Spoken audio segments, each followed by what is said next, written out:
ডিম দেখলে লোভ সামলাতে কিন্তু আমরা কেউ পারি না, তাই সেই লোভটাকে খুশি করতে এই রেসিপিটা অবশ্যই ট্রাই করতে হবে।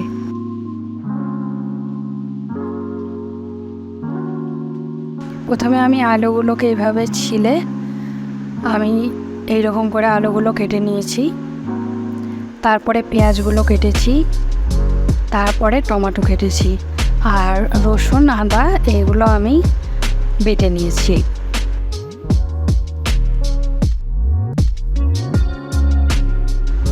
আমি আলুগুলোকে এভাবে কেটে নেব, তারপর পেঁয়াজগুলোকে এভাবে কেটে নেব।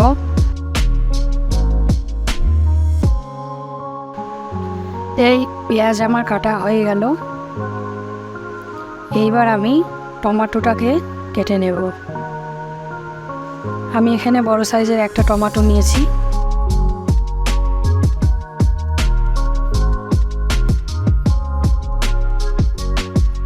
তারপর ডিমগুলো সেদ্ধ করে নেব।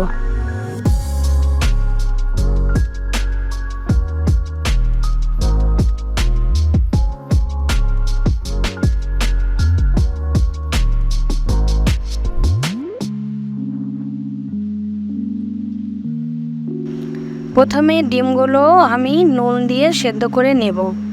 তারপর ডিমগুলো সেদ্ধ হয়ে গেলে খোসা ছাড়িয়ে নিয়ে কাঁটা চামচের সাহায্যে ফুটো করে নেব।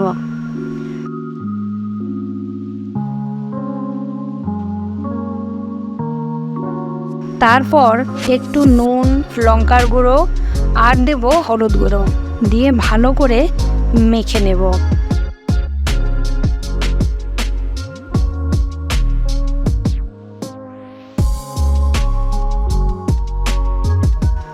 তারপর কড়াইয়ের তেল গরম হয়ে গেলে তার মধ্যে ডিমগুলো আমি একে একে ভেজে নেব।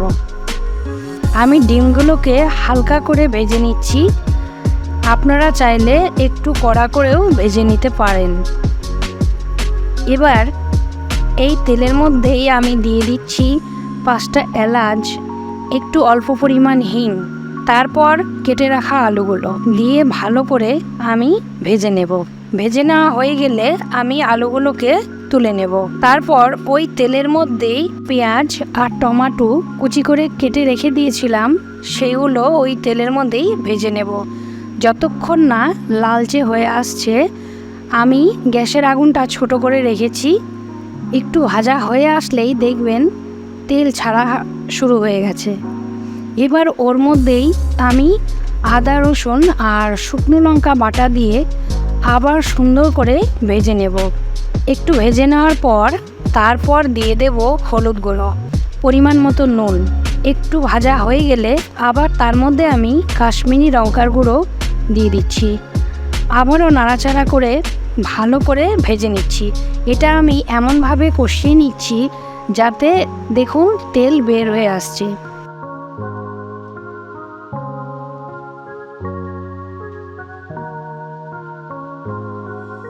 ধনা গুঁড়ো দিয়ে আমি আরেকটু ভালো করে কষিয়ে নেব। তারপর যখন আমার কষিয়ে নেওয়া হয়ে যাবে আমি যে আলুগুলো ভেজে রেখেছিলাম সেই ভাজা আলুগুলো আমি ওর মধ্যে দিয়ে নেব। দিয়ে আমি ভালো করে মশলাটার সাথে আলুগুলো বেশ সুন্দর করে কষিয়ে নিচ্ছি।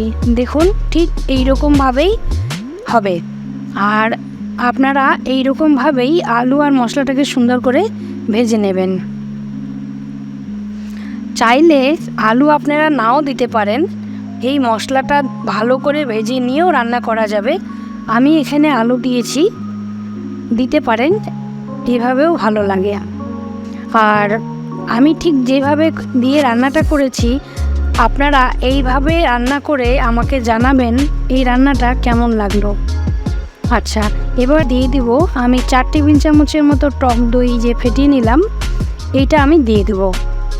দিয়ে অল্প সময়ের মধ্যে খুব সুন্দর ভাজা হয়ে যাবে আর একটা সুন্দর গন্ধ বের হয়ে আসবে। আর দেখুন গন্ধ বের হওয়ার সাথে সাথে তেলও ছেড়ে দিচ্ছে। তখন ভাজা ডিমগুলো আমি দিয়ে দেব। দিয়ে একটু নাড়াচাড়া করে পরিমাণ মতো জল দিয়ে ঢাকা দিয়ে দেব।